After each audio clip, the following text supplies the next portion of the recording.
Shear. Music by Kundan Raj.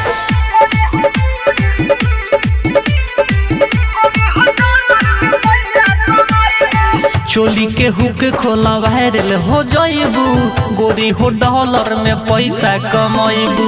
चोली के hook खोला वायरल हो जाइबू, गोरी हो डॉलर में पैसा कमाइबू। सुनो ना जल्दी हो जाइबू तो फेमस, सुनो ना जल्दी हो जाइबू तो फेमस। कुछ ही दिनों में हीरोइन कहइबू। हाय हाय चोली के हुक खोला वायरल हो जाइबू, गोरी हो डॉलर में पैसा कमाइबू। चोली के हुक खोला वायरल हो जाइबू, गोरी हो डॉलर में पैसा कमाइबू। सुनो ना जल्दी हो जाइबू तो फेमस, सुनो ना जल्दी हो जाइबू तो फेमस। कुछ ही दिनों में हीरोइन कहइबू हो।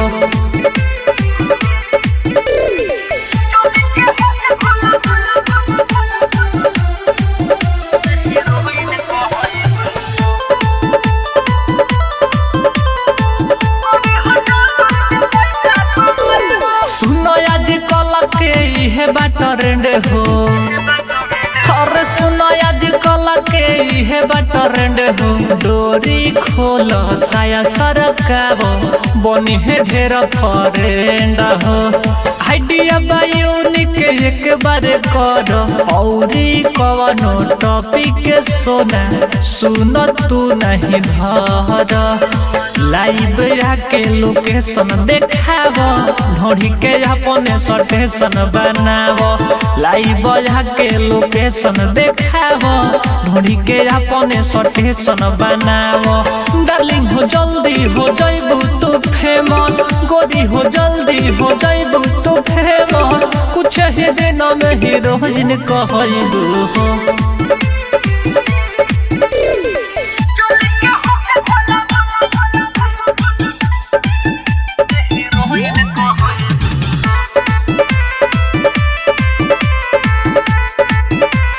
Music by Kundan Raj.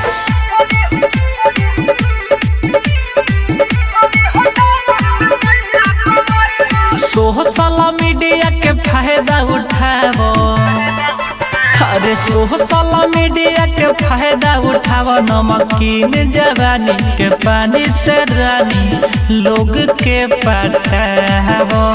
जितुआ के बात पर विचार तो नहीं करो, आशिक अभिषेक के झूठे प्यार में न पड़ो। करब शहरम तो फूट जाही करम, पारा कर इंटरनेट पगरम। करब शहरम तो फूट जाही करम, पारा कर इंटरनेट पगरम। डार्लिंग हो जल्दी हो जाइबू तो फेमस, गोरी हो जल्दी हो जाइबू तो फेमस। कुछ ही दिनों में हीरोइन कहइबू हो।